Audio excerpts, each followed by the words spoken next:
বাংলাদেশ সেনাবাহিনী কর্তৃক পরিচালিত ১৯টি ক্যান্টনমেন্ট ইংরেজি মাধ্যম স্কুল ও কলেজের কেন্দ্রীয় সমন্বয় পরিষদের সভা অনুষ্ঠিত হয়েছে।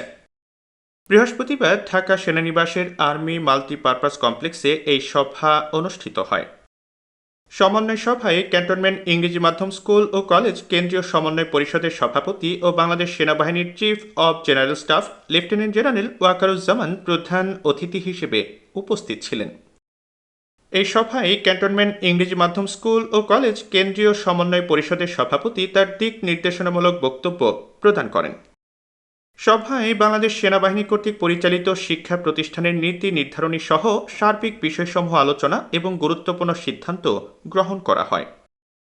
এদিন ইংরেজি মাধ্যমে শ্রেষ্ঠ স্কুল ও কলেজসমূহকে সেনাবাহিনী প্রধানের ট্রফি সহ বিভিন্ন অর্জনের জন্য সংশ্লিষ্ট প্রতিষ্ঠানের অধ্যক্ষ এবং শিক্ষা সম্মাননা স্মারক ও সনদপত্র প্রদান করা হয়।